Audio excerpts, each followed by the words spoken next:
With the release of the Dreamcast in 1998, SNK would turn its sights there for ports of its popular Neo Geo games.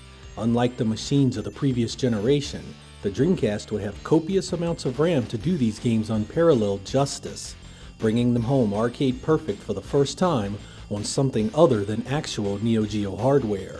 In this episode, we are going to look at the Neo Geo games that made their way to the Dreamcast and go over which ones you need to add to your collection.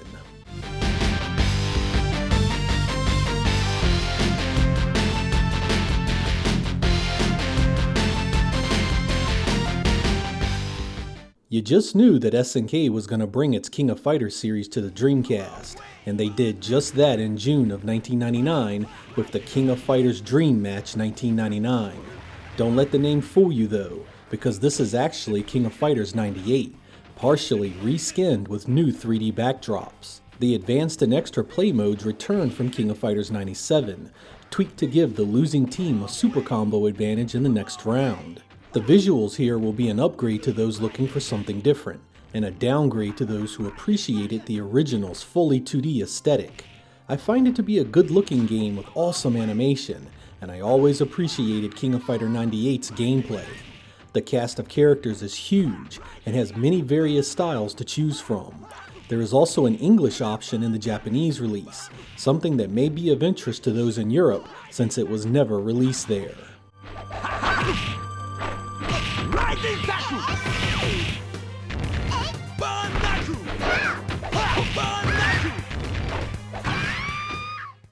In March of 2000, SNK would release the only Dreamcast game that would overlap with their Sega Saturn releases, Twinkle Star Sprites. Much like the Saturn version, this would be a great port in and of itself, again bringing the Neo Geo version home intact with even more content. It's a vertically scrolling shoot 'em up set in a versus battle type style split screen presentation.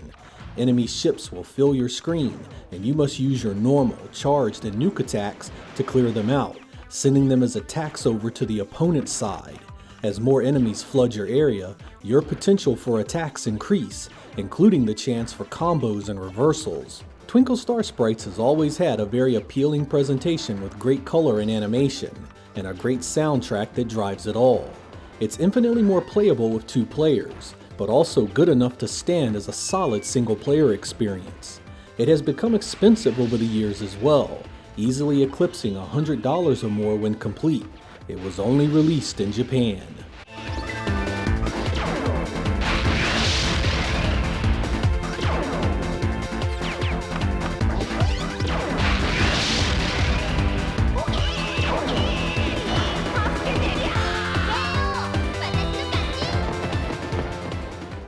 SNK would continue their confusing renaming of the King of Fighters games in March of 2000 with King of Fighters 99 Evolution. Unlike Dream Match 99, this one was actually based on King of Fighters 99, but the North American release was simply known as King of Fighters Evolution, and Europe yet again would receive nothing at all.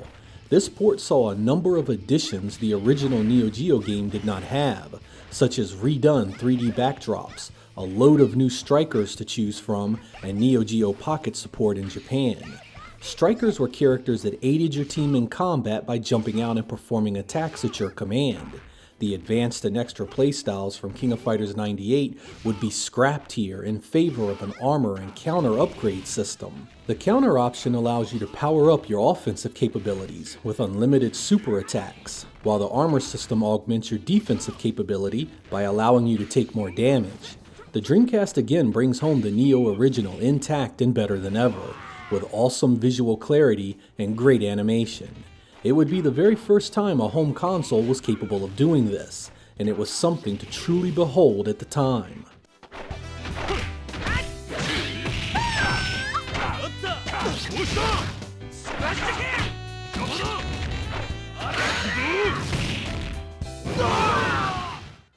SNK kept the ball rolling on the Dreamcast and released one of the Neo Geo's best later life fighting games in December of 2000, The Last Blade 2: Heart of the Samurai. I won't try and hide my love for this one, as I absolutely adore its slower, more methodical gameplay. It sheds all pretense of spectacle, instead delivering a fighting experience that rewards patience and timing. Button mashing will get you nothing in this one, and the hard-as-nails AI will rip your ass apart for trying it. It retains a number of gameplay elements from the Samurai Showdown games, including that game's fatalities. The only disappointing thing I can add here is that it's pretty much a straight port of the Neo game, instead of an enhanced port similar to the last two King of Fighter releases. Even with that in mind, The Last Blade 2 is a brilliant fighting experience that gives the player a great 2D presentation with a good story, wonderful animation, and gameplay that will challenge the best of us. There was a North American Dreamcast release of this the following year, with Europe again missing out.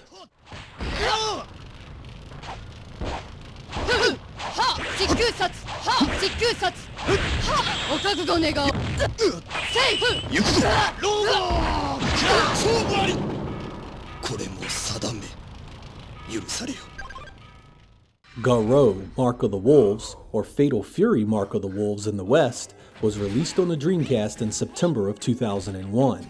The whopping 688 megabit Neo original would find its way to the Dreamcast intact and one hell of a port. This here, my friends, is some of the finest work SNK had ever done. It was the pinnacle of traditional low-resolution color art and animation, paired with an equally perfect gameplay system that introduced the TOP system, a special area of your life gauge that allowed life recovery and more damage, as well as completely removing the multiple plane system from the original Fatal Fury games.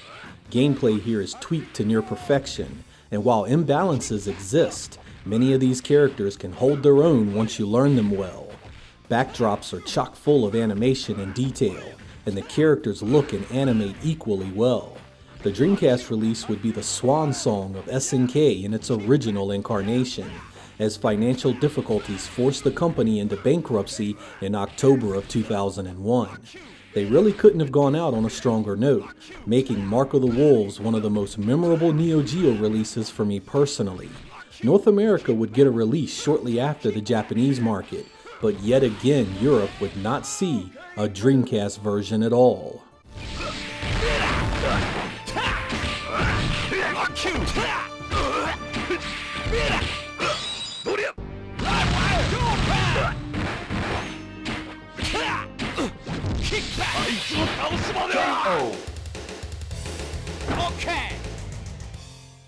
With the old SNK dissolved, its employees and IPs scattered, a new company would emerge, Playmore.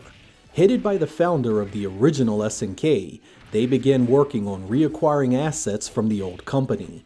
This included releasing King of Fighters 2000 in August of 2002 for the Dreamcast. Expanding on the striker system from King of Fighters 99, you now have far more flexibility in their use, and can even replenish the number of times you can use them. A load of new characters freshen up the roster, adding genuine gameplay variety. The Dreamcast port here adds a number of unlockable Maniac strikers that weren't in the Neo original, and also allows you to play on classic backdrops from previous King of Fighter games. Neither North America or Europe would get a release of this one on the Dreamcast, mainly because the system was long dead in these territories by late 2002.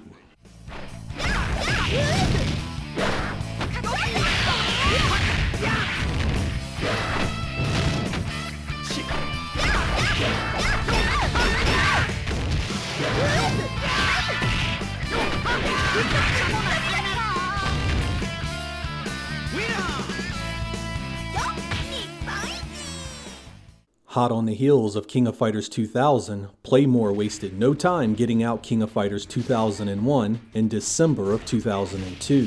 The tactical order system was introduced in this new King of Fighters game, which gave you the flexibility to use strikers in any combination or to forego a striker configuration and instead use 4 dedicated fighters. These pairing options affected your super gauge and how you use them, shaking up the King of Fighters formula in a pretty radical way. The roster of fighters was again predictably huge, giving your option of combinations some real weight. The Dreamcast port is again as solid as ever, with loads of character and background animations to keep fans of 2D art pretty happy. It's a straight port of the Neo Geo release, but does have some stages added from past King of Fighter games that weren't in the arcade version.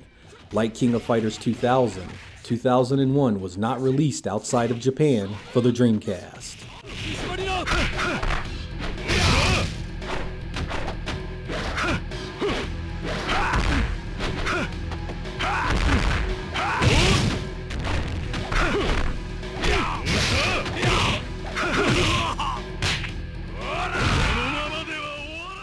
Playmore's final Neo Geo release on the Dreamcast would come in June of 2003 with King of Fighters 2002. This entry would basically drop everything added from King of Fighters 99 through King of Fighters 2001, instead reverting back to many of the elements that made King of Fighters 98 so beloved.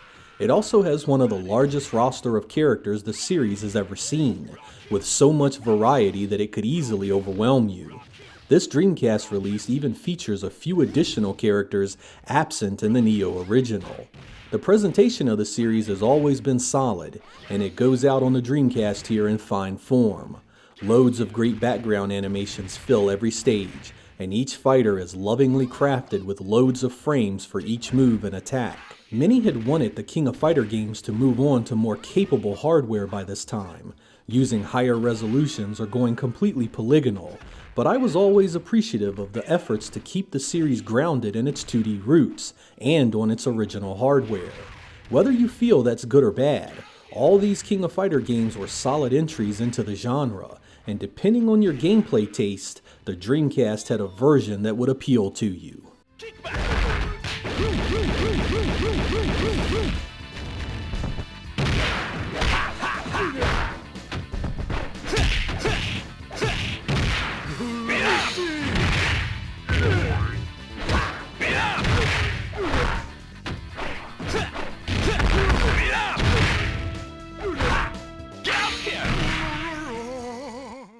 Our final game for the episode wasn't done by SNK or Playmore, instead being independently developed and released for the Neo Geo by NG Dev Team. Last Hope is a horizontally scrolling shoot-'em-up that was released on the Dreamcast in January of 2007. It features pre-rendered sprites and backgrounds, and has gameplay that is very reminiscent of Pulse Star, another popular Neo Geo shooter. My bias against pre-rendered assets is strong here. I just can't appreciate it, though I do find the animations to be quite good. The original release of this one is hard as hell, prompting the development team to release a Pink Bullets version in 2009 that you're actually seeing here. The original game had enemy attacks that were hard to distinguish from the backgrounds, with the Pink Bullets version giving a much better contrast between the two. The original Neo release is rare as rocking horse shit, meaning it's rare and costs quite a bit of money, but I've seen the Pink Bullets DC game go for as little as $50 in an auction. The R-Type era style play mechanics will appeal to classic shoot-'em-up fans, and many of you will likely enjoy the visual style as well. It's region free too, so everyone has access to it.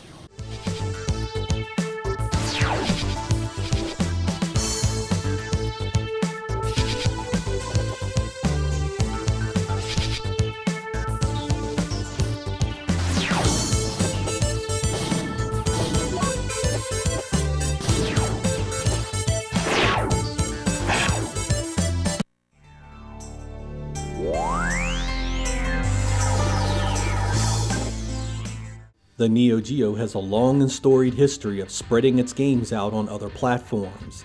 Even back in the 16-bit days, systems like the PC Engine, Mega Drive, and Super Nintendo saw Neo Geo ports themselves. But the Dreamcast was the very first time we started getting home versions of these games completely intact and sometimes with upgrades. That made this era special as hell for a while, especially with the Dreamcast having the ability to output most of these games in true RGB, VGA, or both, blessing your eyes with the very best way to play these games for years afterwards. There are tons of ways to play the games nowadays, from other console releases to digital content widely available on damn near every modern system. If you are a Dreamcast fan looking to add some games to your library, many of these are still quite playable today and still look absolutely great. Some, like Mark of the Wolves, remain some of SNK's best work, and I consider it a must-own for any fighting game fan. I'm Sega Lord X, thank you guys for watching, and I will catch you next time.